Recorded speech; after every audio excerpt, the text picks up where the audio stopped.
Hello friends, എല്ലാവർക്കും നമസ്കാരം. എല്ലാവരും കാത്തിരിക്കുന്നത് നിങ്ങളുടെ ആര്യൻ്റെയും മിത്രയുടെയും ഇന്നത്തെ കഥയിലേക്ക് അവർക്കും സ്വാഗതം. എല്ലാവർക്കും നല്ലൊരു ദിവസം ആശംസിച്ചുകൊണ്ട് നമുക്ക് ഇന്നത്തെ കഥയിലേക്ക് പോകാം കേട്ടോ. അങ്ങനെ എന്തു പറയുന്നൊക്കെ ഓർത്ത് വെപ്രാളപ്പെട്ട് നിൽക്കുന്ന ഗോമതിയോട് മീനാക്ഷി പറഞ്ഞു, എന്തായാലും അമ്മ പേടിക്കൊന്നും വേണ്ട, അമ്മയുടെ തീരുമാനം ശരിയായിരുന്നു എന്നങ്ങോട്ട് വിശ്വസിക്കുക. എന്തായാലും അമ്മയോടൊപ്പം അതിപ്പോൾ തെറ്റാണെങ്കിലും ശരിയാണെങ്കിലും എന്തിനും ഞാനുണ്ട്. അപ്പോഴേക്കും ഗോമതി ചോദിച്ചു, അല്ല വീട്ടിൽ ചെല്ലുമ്പോഴേ ബാലേട്ടൻ ചോദിക്കില്ലേ ആര്യൻ എവിടെയെന്ന്? അന്നേരം എന്ത് പറയും? എൻ്റെ പൊന്നമ്മ, അമ്മയല്ലേ തീരുമാനിച്ചത്, അമ്മയ്ക്ക് അറിയാൻ പാടില്ല എന്ത് പറയുന്നത്, എന്നോടാണോ ചോദിക്കുന്നത് എന്ന് ചോദിച്ചു മീനാക്ഷി. അവസാനം മീനാക്ഷി തന്നെ പറഞ്ഞു, നമ്മൾ ഒരുമിച്ച് വരുന്ന സമയത്ത് ആര്യന് ഇടയ്ക്ക് എന്തോ ഒരു കാര്യത്തിന് ഇറങ്ങി, അവൻ വരാമെന്നും പറഞ്ഞു, വന്നോളാമെന്നും പറഞ്ഞു. അല്ല നമ്മളെ ബാലേട്ടൻ വിശ്വസിക്കുമോ മോളെ എന്നൊക്കെ ചോദിച്ചു കഴിഞ്ഞപ്പോഴേക്കും മീനാക്ഷിനെ ആകെ ധർമ്മസങ്കടത്തിലായി കേട്ടോ. ഇപ്പം മിണ്ടാതിരിക്കുന്ന മീനാക്ഷിയെ കണ്ടിട്ട്, എന്താ മോളെ പറ, നീയാ എൻ്റെ ധൈര്യം, നീ പറ. അമ്മയെ അച്ഛൻ വിശ്വസിക്കുന്ന രീതിയിൽ എന്തെങ്കിലും കാര്യങ്ങൾ പറയാം, അവിടെ നിന്ന് താളം ചവിട്ടാനായിട്ട് അമ്മ നിന്നേക്കരുത്, വിശ്വസിക്കുന്ന രീതിയിൽ എന്തെങ്കിലും അങ്ങോട്ട് പറയാം. ഗോമതി പറഞ്ഞു, ഈശ്വര എനിക്കെന്തോ തല കറങ്ങണത് പോലെ. ഇടയ്ക്കൊരു കറക്കമൊക്കെ നല്ലതാ എന്നും പറഞ്ഞ് നമ്മുടെ മീനാക്ഷി അമ്മ എടുത്ത തീരുമാനം തെറ്റായിരുന്നില്ല എന്ന് അമ്മ ആദ്യം അതങ്ങോട്ട് ഉറപ്പിക്കുക മനസ്സിൽ. എന്നിട്ട് അമ്മ അതിനനുസരിച്ച് അങ്ങോട്ട് പെരുമാറിയാൽ മാത്രം മതി. അമ്മ എടുത്ത തീരുമാനം തെറ്റായിരുന്നോ? അയ്യോ അല്ലല്ലോ, അല്ലല്ല, എൻ്റെ തീരുമാനം ശരിയായിരുന്നു, അത് ശരിയായ തീരുമാനം തന്നെയായിരുന്നു എന്ന് ഗോമതി വിശ്വാസമില്ലാത്ത രീതിയിൽ പറയുക. അങ്ങനെ തന്നെ ഞാൻ കരുതുന്നത്. തൽക്കാലത്തേക്ക് പറയണതല്ല, അത് ശരിയായിരുന്നു. അപ്പോഴേക്കും മീനാക്ഷി പറഞ്ഞു, മതി, അത്രയും മതി, അമ്മ ചെയ്തത് ശരിയായിരുന്നു എന്ന് അമ്മയ്ക്ക് വിശ്വാസം ഉണ്ടെങ്കിൽ അമ്മ ഇനി എന്തിനേലും പേടിക്കണം? അമ്മ വന്ന് കാറിൽ കയറുക, വാ. പിന്നെ അമ്മയ്ക്ക് ധൈര്യം കിട്ടാൻ ഞാൻ വേറൊരു കാര്യം കൂടി പറയാം. എന്താ മീനു? ഗുരുവായൂരിൽ അമ്മ പറഞ്ഞതുപോലെ തന്നെ ഇത് അമ്മ നടത്തിയ കല്യാണമല്ല, ഇത് ഭഗവാൻ നടത്തിയ കല്യാണമാണ്, അതങ്ങോട്ട് വിശ്വസിക്കുക. അമ്മ പറഞ്ഞതുപോലെ ആ കൈനോട്ടക്കാരിയും പറഞ്ഞില്ലേ ഗുരുവായൂരിൽ വന്നു കറിഞ്ഞാൽ മകൻ്റെ കല്യാണം നടക്കുമെന്ന്. അവർ മനസ്സിൽ കണ്ട കാര്യം മകൻ ആനന്ദേട്ടനെ അല്ല, ആര്യനെയാണ്. നമ്മൾ ആനന്ദേട്ടനായി ചിന്തിച്ചതല്ലേ ആര്യൻ്റെ കല്യാണം തന്നെയാണ് കൈനോട്ടക്കാരി സൂചിപ്പിച്ചത്. മാത്രമല്ല കൈനോട്ടക്കാരി പറഞ്ഞില്ലേ മിത്രയുടെ കല്യാണം നേരിൽ കാണാനായിട്ട് നമുക്ക് അമ്മയ്ക്ക് സാധിക്കുന്നു, അമ്മ കണ്ടല്ലോ. അതുപോലെ വീട്ടിൽ നിന്ന് ഒളിച്ചോടിയും മിത്ര നേരെ ഗുരുവായൂരിൽ തന്നെ വന്നില്ലേ. ഇതെല്ലാം ഒരു നിമിത്തം തന്നെയാണ്, ഇതൊക്കെ വെടിയുടെ കളികളാണ്, അങ്ങനെ വിശ്വസിക്കുക. അപ്പോൾ പിന്നെ കുഴപ്പമില്ല, അമ്മയുടെ മനസ്സൊക്കെ ഒന്ന് ശാന്തമാകും. അല്ല ഗുരുവായൂരിൽ ഞാൻ പറഞ്ഞത് സത്യമായിട്ടുള്ള കാര്യം തന്നെയല്ലേ? അത് വെറുതെ എൻ്റെ വിശ്വാസത്തിന് വേണ്ടി പറഞ്ഞൊന്നും അല്ല മോളെ, അതൊക്കെ സത്യം തന്നെ ആയിരുന്നു എന്നാണ് ഇപ്പോഴും എൻ്റെ മനസ്സ് പറയുന്നത്. എന്തായാലും സത്യമാണെങ്കിലും അല്ലെങ്കിലും അമ്മ ഇടയ്ക്കിടയ്ക്ക് പറയുമായിരുന്നല്ലോ മിത്ര അമ്മയുടെ മരുമകളായി വന്നിരുന്നെങ്കിലെന്ന്. എന്തായാലും ഒരിക്കലും നടക്കാത്ത ആഗ്രഹമായി വിശ്വസിച്ച് അമ്മയുടെ മനസ്സിൽ കിടന്നത് ഭഗവാൻ നടത്തി തന്നു എന്ന് വിശ്വസിക്കുക. എനിക്കിപ്പോൾ കുറച്ച് സമാധാനമായി മോളെ. ഒന്നും ഞാൻ ചെയ്തതല്ല, എല്ലാം ഈശ്വരൻ എന്നെക്കൊണ്ട് ചെയ്യിപ്പിച്ചതാണ് എന്ന് എൻ്റെ മനസ്സ് ഇപ്പോഴെന്നോട് പറയണു. എന്നാൽ ശരി അമ്മ വന്നേ, കാറിൽ കയറ്, ബാക്കി നമുക്ക് വീട്ടിൽ ചെന്നിട്ട് സംസാരിക്കാം. എൻ്റെ ഭഗവാനെ, നിന്നെ മുന്നിൽ നിർത്തിയായി ഇനി ഇവിടെ വരെയുള്ള കാര്യങ്ങൾ ഞാൻ ചെയ്തത് ഒക്കെ നിന്നെ തന്നെ ഏൽപ്പിക്കുക ഞാൻ. എൻ്റെ ഭഗവാനെ കാത്തോണേ എന്നൊരു പ്രാർത്ഥനയോടുകൂടി നമ്മുടെ ഗോമതിയും വണ്ടിയിൽ വന്ന് കയറി. എന്തായാലും വീടെത്തി കേട്ടോ. വീടെത്തിയതൊന്നും ഗോമതി അറിയുന്നില്ല. ഡ്രൈവറോട് ഡെക്കിലുള്ള ലഗേജൊക്കെ ഒന്ന് എടുക്കാവോ എന്ന് മീനാക്ഷി ഇങ്ങനെ ചോദിച്ചു. ഒന്നും അനങ്ങാതെ ഇങ്ങനെ ഇരിക്കുക നമ്മുടെ ഗോമതി. അമ്മ വീടെത്തി. വീടെത്തിയോ? എൻ്റെ പൊന്നെ, പതുക്കെ വന്നാൽ മതിയായിരുന്നല്ലോ. അമ്മയെ പറഞ്ഞതൊക്കെ ഓർമ്മയുണ്ടല്ലോ അല്ലേ? എൻ്റെ പൊന്നു മീനു, ഞാനൊക്കെ മറന്നുപോയി, എന്താ ചെയ്യണ്ടേ? അമ്മ കാറിൽ നിന്ന് ഇറങ്ങിക്കേ ഇങ്ങോട്ട്. അപ്പോഴേക്കും ബാലൻ പുറത്തേക്ക് ഇറങ്ങി വന്നു കേട്ടോ. നിങ്ങളെത്തിയോ? എന്തായാലും ഗോമതി ആകെ പേടിച്ചറിഞ്ഞിട്ട് നിൽക്കുക. എന്താ ഗോമതി? അല്ല അമ്മയാകെ വിഷമിച്ചിരിക്കാച്ചാ. കഴിഞ്ഞതൊക്കെ കഴിഞ്ഞില്ലേ, നമുക്കതൊക്കെ മറക്കാം ഗോമതി. എന്തായാലും മിത്ര കാണിച്ചത് എടുത്തിയാട്ടം, പറഞ്ഞിട്ട് കാര്യമില്ല, ഗുരുവായൂരിൽ ഭജനം കഴിഞ്ഞ് വന്ന അതാണ്. എന്തായാലും സന്തോഷമായിട്ട് തന്നെ ഇരിക്കുക. എന്തായാലും നമ്മുടെ ഡ്രൈവർ വന്ന് പൈസ പറഞ്ഞു. മീനാക്ഷി പൈസ എടുത്തു കൊടുത്തു കേട്ടോ. അല്ല നിങ്ങൾ ബസ്സിന് വരുമെന്ന് പറഞ്ഞിട്ടോ? അത് ബാലേട്ട, എല്ലാവരും കൂടി ബസ് വരുമ്പോൾ അതിൻ്റെ ഒരു ബുദ്ധിമുട്ടായിരുന്നു. സാരമില്ല, നീ അത് വിട്. ആര്യനെവിടെ? അവൻ ഇറങ്ങുന്നില്ലേ എന്നൊക്കെ ചോദിച്ചു നമ്മുടെ ബാലൻ കാറിലേക്ക് നോക്കുക കേട്ടോ. ഗോമതി പെട്ടിയെടുത്തോ ഒറ്റ ഓട്ടം. മീനാക്ഷി പറഞ്ഞു, അച്ഛാ മിത്രയുടെ കാര്യം ഓർത്തിട്ട് അമ്മയ്ക്ക് വല്ലാത്ത സങ്കടം അച്ഛാ. അപ്പോഴേക്കും പെട്ടെന്ന് മീനാക്ഷിയും കയറി പോകാൻ തുടങ്ങുക. നിൽക്കുക, ആര്യനെവിടെ?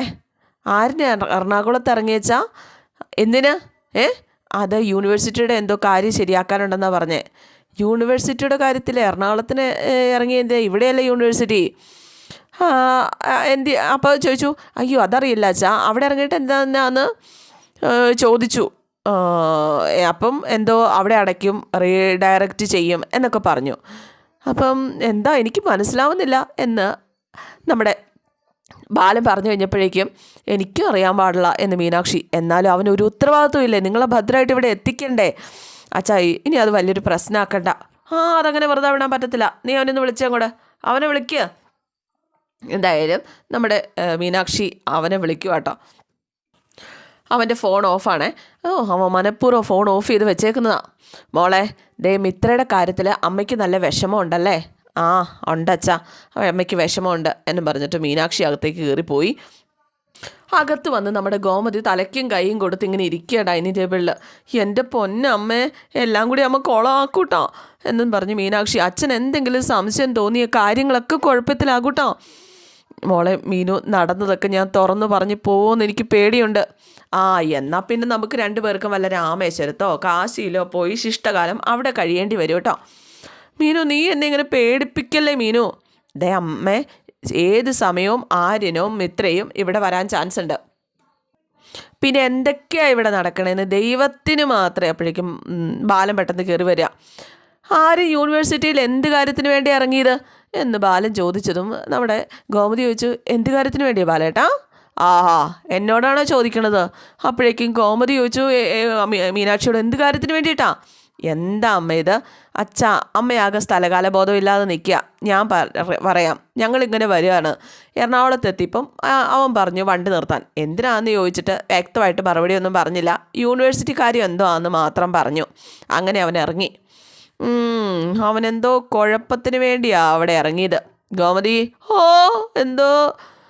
എന്തോ പറയട്ടാ, അവനെന്തോ മനസ്സിൽ കണ്ടിട്ട് അവിടെ ഇറങ്ങിയതാ. നീ എഴുതി വെച്ചോ, അവനെന്തോ പൊല്ലാപ്പ് പിടിക്കാനാ. ഇന്ന് അവനോട് എനിക്ക് കുറേ കാര്യങ്ങൾ ചോദിക്കാനുണ്ട്. നിങ്ങൾ തടസ്സം പിടിക്കാനായിട്ട് വന്നേക്കരുത്. പോട്ടെ ബാലേട്ടാ, അവൻ കൊച്ചല്ലേ. ഇപ്പോഴത്തെ അവസ്ഥയിൽ അവനങ്ങനെ ചെയ്തു പോയതല്ലേ. അപ്പോഴത്തെ അവസ്ഥയിൽ അവൻ ചെയ്തു പോയതല്ലേ. എന്തവസ്ഥ? അല്ല, വരുന്ന വഴിയല്ലേ എറണാകുളം. ആ സമയത്ത് ഇറങ്ങിയാൽ വീണ്ടും പോകണ്ടല്ലോ എന്ന് കരുതി കാണും. അതാ അമ്മ ഉദ്ദേശിച്ചത് എന്ന് മീനാക്ഷി. എന്തവസ്ഥയായാലും അവൻ കാണിച്ചത് തീരെ ശരിയായില്ല. അത് ഞാൻ ചോദിക്കുക തന്നെ ചെയ്യും എന്ന് പറഞ്ഞപ്പോഴേക്കും ആകാശ് വന്നു കേട്ടോ. ആകാശ്, അമ്മേ മീനു എന്ന് പറഞ്ഞ് ആകാശ് വന്നു. അല്ല, നീ ഇങ്ങ് വന്നു. അപ്പോൾ കടയിലാരാ? രാമേട്ടനുണ്ട് അച്ഛാ, പിന്നെ ധർമ്മൻ മാമനും ഉണ്ട്. ഞാൻ ഡെലിവറി കഴിഞ്ഞ് വരുന്ന വഴിയാണ്. അമ്മേ, ഗോമതി ചെട്ടി. ഭക്ഷണമൊക്കെ യാത്രയൊക്കെ നല്ലോണം നടന്നല്ലോ അല്ലേ? അപ്പോൾ ഗോമതി പറഞ്ഞു, അല്ല ആര്യൻ എവിടെ? അതാ ഞാനും ചോദിച്ചുകൊണ്ടിരിക്കുന്നത്. അവനൊട്ടും ഉത്തരവാദിത്തം കാണിക്കാതെയാണ് ഇപ്പം ചെയ്തിരിക്കുന്നത്. വരുന്ന വഴിക്ക് എറണാകുളത്ത് ഇറങ്ങിയെന്ന്. സത്യമാണോ മീനു? അത് സാരമില്ല ആകാശേ, അവൻ എത്തിക്കോളും. അപ്പോഴേക്കും ഗോമതി പറഞ്ഞു, മോനെ, അവൻ വരുമ്പോൾ വഴക്ക് പറയണത് ബാലേട്ട, അവൻ പാവം, അവനെ വിഷമിപ്പിക്കരുത് ബാലേട്ട എന്നും പറഞ്ഞ് ഗോമതി കരയാൻ തുടങ്ങും കേട്ടോ. അപ്പം മീനാക്ഷി, അമ്മ എന്താ ഇതെന്നൊക്കെ ചോദിക്കുന്നുണ്ട്. അല്ല, ആരും സാധാരണ അങ്ങനെ ചെയ്യുന്നതല്ലല്ലോ, അതിപ്പോൾ അങ്ങനെ സംഭവിച്ചു പോയതല്ലേ. അപ്പോഴേക്കും നമ്മുടെ ധർമ്മൻ, എന്നാലും എൻ്റെ ചേച്ചി നമ്മുടെ മിത്ര ഇങ്ങനെ ചെയ്തല്ലോ എന്ന് പറഞ്ഞിട്ട് ധർമ്മൻ ഓടി വന്ന് ഇത് ഗോമതിയുടെ കയ്യെ പിടിക്കുക. അപ്പോൾ ബാലൻ പറഞ്ഞു, അവളുടെ സങ്കടം മാറ്റാൻ ഞങ്ങൾ നോക്കുമ്പോൾ നീ കഴിഞ്ഞ കാര്യം പറഞ്ഞ് അവളെ വിഷമിപ്പിക്കുന്നോ? എന്തായാലും ഗോമതി കരഞ്ഞുകൊണ്ട് അകത്തേക്ക് ഓടുക കേട്ടോ. ചേച്ചിന്ന് വിളിച്ചുകൊണ്ട് ഗോമതിയുടെ പുറകെ ധർമ്മനും പോയി. മീനാക്ഷി അങ്ങ് പോയപ്പോൾ ആകാശ് മീനാക്ഷിയുടെ പുറകെ പോവുക. ബാലനാണെങ്കിൽ ഭയങ്കര സങ്കടമാണല്ലോ ഗോമതിക്ക് ഓർത്ത് സങ്കടപ്പെട്ടിങ്ങനെ നിൽക്കുക. അകത്തി എന്നിട്ട് നമ്മുടെ ആകാശ്, മീനു, ആര്യൻ എന്താ പറ്റിയേ? അവൻ എന്തെങ്കിലും കുഴപ്പം ഒപ്പിച്ചോ? എന്ത് കുഴപ്പം? ചുമ്മാ ഇരിക്കുക ആകാശേ. അല്ല, നീയും അമ്മയും പറയുന്നതിൽ അങ്ങോട്ട് വ്യക്തത കിട്ടുന്നില്ലല്ലോ. എന്താ സത്യത്തിൽ സംഭവിച്ചത്? അത് പറഞ്ഞേ. അവൻ കൂട്ടുകാർക്കൊപ്പം വല്ല ട്രിപ്പിനും പോയതാണോ? അതൊന്നും എനിക്കറിയില്ല ആകാശേ. ഇനി അവൻ വരുമ്പോൾ നമുക്ക് വേണേൽ ചോദിക്കാം അവൻ എവിടെയാണ് പോയെന്ന്. അപ്പോഴേക്കും അനുശ്രീ വന്നു. ചേച്ചി, ഗുരുവായൂരൊക്കെ നന്നായിട്ട് തൊഴാൻ പറ്റിയോ? നന്നായിട്ട് തൊഴുതു മോളെ. അല്ല, അമ്മ എവിടെ? ആര്യൻ ചേട്ടൻ എവിടെ? അമ്മ ധർമ്മൻ മാമനോട് സംസാരിക്കുന്നു, പക്ഷേ ആര്യനെ കാണുന്നില്ല. ആര്യൻ ചേട്ടൻ കാണുന്നില്ലെന്ന്? എവിടെ പോയേ? വരുന്ന വഴിയിൽ എവിടെയോ അപ്രത്യക്ഷമായി പോലും. ചോദിച്ചപ്പോൾ ആര്യൻ വ്യക്തമായിട്ട് പറയുന്നില്ല, ആരും വ്യക്തമായിട്ട് പറയുന്നില്ല എന്ന് ആകാശ്. അപ്പോഴേക്കും മീനാക്ഷി പറഞ്ഞു, ആരാ വ്യക്തതയില്ലാതെ പറഞ്ഞത്? മോളെ അവനെ യൂണിവേഴ്സിറ്റിയുടെ എന്തോ കാര്യത്തിന് എറണാകുളത്ത് ഇറങ്ങി, കുറച്ച് കഴിയുമ്പോൾ അവനിങ്ങ് എത്തുമായിരിക്കുന്നേ. ഓ ഓ ഓ ഓ പിടികിട്ടി, കോളേജിൻ്റെ ആവശ്യത്തിനാണെന്നും പറഞ്ഞ് എവിടെയെങ്കിലും കറങ്ങാൻ പോയതായിരിക്കും അവൻ. ശരിയാട്ടാ, ആകാശേട്ടൻ സ്വന്തം അനുഭവം വെച്ച് പറയുന്നതെന്ന് തോന്നുന്നത്. മീനാക്ഷി ചേച്ചി, അന്ന് ആര്യൻ ചേട്ടന് പ്രോഗ്രാം ഉണ്ടെന്ന് ആര്യൻ ചേട്ടന് പ്രോഗ്രാം ഉണ്ടെന്ന് പറഞ്ഞിട്ടാണ് ആകാശേട്ടൻ ഇവിടുന്ന് പോയത്. പിന്നെ ആകാശേട്ടൻ തിരിച്ചു വന്നത് ദേ മീനാക്ഷി ചേച്ചിയും കൂട്ടിയിട്ടാ. എന്തായാലും ആര്യൻ ചേട്ടൻ അതുപോലൊന്നും ചെയ്യത്തില്ല, അതുറപ്പാ എന്നും പറഞ്ഞ് അനുശ്രീ ഇറങ്ങിപ്പോവുക കേട്ടോ. ഈശ്വരായി പെട്ടല്ലോ എന്ന രീതിയിലാണ് മീനാക്ഷി ഇങ്ങനെ നിൽക്കുന്നത്. എന്തായാലും ധർമ്മനാകെ തൻ്റെ സങ്കടം ചേച്ചിയോട് ഇങ്ങനെ പറയുകയാണ്. തലേന്ന് രാത്രി കൂടി സംസാരിച്ചതായിരുന്നു മിത്രയോട്. അവൾ അപ്പോഴെങ്കിലും പറയണ്ടേ ഇങ്ങനെ ഒരാഗ്രഹം എനിക്കുണ്ടെന്ന്, ഞാൻ നടത്തി കൊടുക്കുമായിരുന്നല്ലോ. അപ്പോഴേക്കും എടാ അനന്തേട്ടൻ്റെ സങ്കടമൊക്കെ മാറിയോടാ. അതെങ്ങനെ മാറും ചേച്ചി? ജീവിതാവസാനം വരെ ആ സങ്കടം കൂടെ തന്നെ കാണത്തില്ലേ? അപ്പോഴേക്കും മീനാക്ഷി അങ്ങോട്ടേക്ക് വന്നുട്ടോ. ഗോമതി ഈശ്വര എന്നും പറഞ്ഞിട്ട് ചങ്കത്ത് കൈവയ്ക്കുക. അപ്പോൾ ധർമ്മൻ പറഞ്ഞു പിന്നെ എന്നും പറഞ്ഞിട്ട് ഇങ്ങനെ നിർത്തി. അപ്പോൾ എന്താ അല്ല ഇന്നലെ ആച്ചേട്ടനും ഒരു ആച്ചേട്ടനൊരു നെഞ്ചുവേദന വന്നു. മാത്രമല്ല ആച്ചേട്ടൻ പറയുന്നത് മിത്രയെ കൈ കിട്ടിയാൽ കൊന്നു കളയുന്ന. അയ്യോ അങ്ങനെയൊന്നും വേണ്ടെന്ന് പറ, അവനൊരു പാവമല്ലേ എന്ന് നമ്മുടെ ഗോമതി ഇങ്ങനെ ചോദിക്കും കേട്ടോ.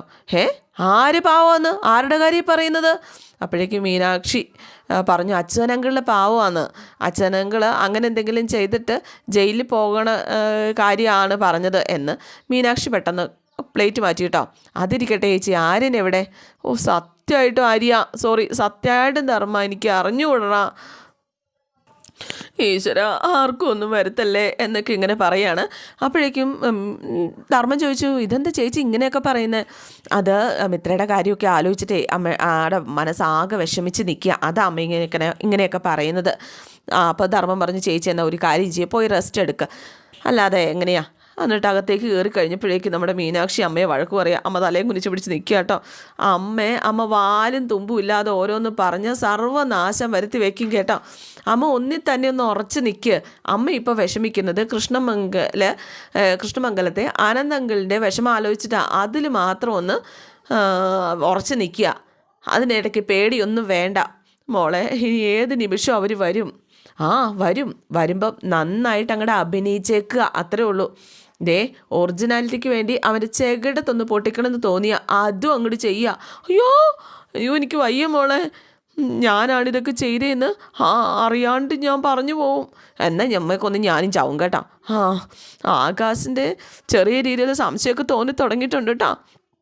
ഗോമതിയാണ്, ഗുരുവായൂരപ്പ കൃഷ്ണ നീയല്ലേ എന്നെ കൊണ്ട് ഇതൊക്കെ ചെയ്യിപ്പിച്ചത്, എനിക്ക് ശക്തി തരണേ, എനിക്ക് എൻ്റെ കൂടെ നിൽക്കണേ. ഇനിയിപ്പോൾ എല്ലാം കൃഷ്ണൻ്റെ തലയെ കൊണ്ടിടേണ്ട കാര്യമൊന്നുമില്ല. അമ്മയുടെ കരച്ചിലും പിഴിച്ചിലും കണ്ട് നിവർത്തിയില്ലാതെ കൃഷ്ണൻ കൂട്ടു നിന്നതല്ലേ, കൃഷ്ണൻ്റെ തലയെ കൊണ്ടിടേണ്ട കാര്യമുണ്ടോ? പിന്നെ കൃഷ്ണമംഗലത്തുള്ളവരോട് ഇതുവരെ സംസാരിച്ചിട്ടില്ല. അവരെ കാണാതെ ഇങ്ങനെ അകത്തിരുന്ന അതും സംശയം ഉണ്ടാക്കും. അവരെ ഒന്ന് കാണുമെങ്കിലും ചെയ്യുക. അയ്യോ എനിക്ക് പേടിയാ മോളെ. അത് കഴിഞ്ഞിട്ട് നമ്മുടെ ആര്യൻ കിടക്കുന്ന കേട്ടോ കാണിക്കുന്ന. ആര്യൻ ഇങ്ങനെ ഓരോന്നൊക്കെ ആലോചിച്ചിട്ട് ഇങ്ങനെ കിടക്കുകയാണ്. അപ്പോഴേക്കും ഫോൺ ബെല്ലടിക്കുകയാണ്. നമ്മുടെ ഗോമതിയാണ് വിളിക്കുന്നത്. തൊട്ടരികിൽ തന്നെ മീനാക്ഷി ഉണ്ട്. മോനെ നീ എവിടെയാ എന്ന് ചോദിച്ചു കഴിഞ്ഞപ്പോഴേക്കും അമ്മ ഞാൻ പറഞ്ഞില്ലേ ഇന്നൊരു ഹോട്ടലിൽ സ്റ്റേ ചെയ്യും, നാളെ അങ്ങോട്ടേക്ക് വരുള്ളൂ. ശരി മോനെ. മിത്ര അവൾ കൂടെ ഉണ്ടല്ലോ അല്ലേ എന്ന് ചോദിച്ചു കഴിഞ്ഞപ്പോഴേക്കും അവൾ അടുത്ത മുറിയിലാണ്. ഞങ്ങൾ 2 മുറി എടുത്തു. യോ മിത്രയെ ഒറ്റയ്ക്കാക്കണ്ടായിരുന്നു എന്ന് പറഞ്ഞപ്പോഴേക്കും അമ്മ പറഞ്ഞതനുസരിച്ച് ഞാൻ താലി കെട്ടി, ഇനി വേണ്ടാത്തന്നെ എന്നെ നിർബന്ധിക്കരുത് എന്നിങ്ങനെ പറഞ്ഞു കഴിഞ്ഞപ്പോഴേക്കും ജാനകിച്ചിയും കാവ്യമൊക്കെയോ അപ്പോഴേക്കും നാളെ അവരും കൂടി ഞങ്ങളുടെ ഒപ്പം അങ്ങോട്ടേക്ക് വരാമെന്ന് പറഞ്ഞതാ. പക്ഷെ ഞാൻ പറഞ്ഞു വേണ്ടാന്ന്. അപ്പോഴേക്കും നമ്മുടെ ഗോമതി ചോദിച്ചു, നാളെ എന്തായാലും ചോദ്യങ്ങളൊക്കെ വരും ഇവിടെ വരുമ്പോൾ. ഉത്തരങ്ങളൊക്കെ ഞാൻ പറഞ്ഞോളാം, അമ്മ പേടിക്കണ്ട. അമ്മയുടെ പേരെന്തായാലും ഞാൻ പറയില്ല, അമ്മ പേടിക്കൊന്നും വേണ്ട, എന്തായാലും നേരിട്ടല്ലേ പറ്റുള്ളൂ. എന്നാൽ ശരി എന്നും പറഞ്ഞിട്ട് കോള് കട്ട് ചെയ്യാം. എന്തായാലും മീനാക്ഷി കാര്യം തിരക്കിയപ്പോൾ ഗോമതി പറഞ്ഞു, അവർ 2 മുറിയിലാണ് കിടക്കണേന്നാണ് പറഞ്ഞത്, എനിക്കെന്തോ പേടിയാവുകയാണ്, അവളെന്തെങ്കിലും കുഴപ്പമുണ്ടാക്കുമെന്ന്. അവൾ കാര്യങ്ങളൊക്കെ മനസ്സിലാവുന്നൊരു കുട്ടിയായിട്ട് മാറിക്കഴിഞ്ഞില്ല അമ്മേ, കുഴപ്പമൊന്നുമില്ല, അമ്മ പേടിക്കണ്ട, അമ്മ ഇങ്ങനെ ചുമ്മാ വിഷമിക്കാതെ ധൈര്യമായിട്ട് അങ്ങോട്ട് ഇരിക്കുക, അത്രയേ ഉള്ളൂ എന്ന് മീനാക്ഷി ഇങ്ങനെ പറഞ്ഞ് മനസ്സിലാക്കി കൊടുക്കുകയാണ്. ഇതേ സമയം നമ്മുടെ മിത്രയും ആലോചിച്ചുകൊണ്ട് ഇങ്ങനെ ഇരിക്കുകയാണ്. ആര്യനും തൻ്റെ ആ വിവാഹം നടന്ന ആ ഒരു സമയത്തെക്കുറിച്ച് നിൻ്റെ കാല് പിടിക്കാന്നൊക്കെ പറഞ്ഞ് അമ്മ സമ്മതിപ്പിച്ച ആ സമയം ഇങ്ങനെ ആലോചിക്കുക കേട്ടോ. എന്നിട്ട് മിത്രയാണെങ്കിൽ തൻ്റെ താലിയിടയ്ക്ക് ഇങ്ങനെ പിടിച്ചു നോക്കുന്നുണ്ട്. ആര്യൻ തൻ്റെ കഴുത്തിൽ താലി കെട്ടി കാര്യം ഓർത്ത് ആ താലിയും തൊട്ട് ഇങ്ങനെ ഇരിക്കുകയാണ്. അപ്പോൾ ഇന്നത്തെ എപ്പിസോഡ് ഇവിടെ അവസാനിക്കുകയാണ് കേട്ടോ. എല്ലാവർക്കും ഇഷ്ടമായി എന്ന് വിചാരിക്കുന്നു. അപ്പം അടുത്ത ആഴ്ചത്തെ കഥയൊക്കെ ആയിട്ട് നാളെ വരാം. See you. Okay, thank U.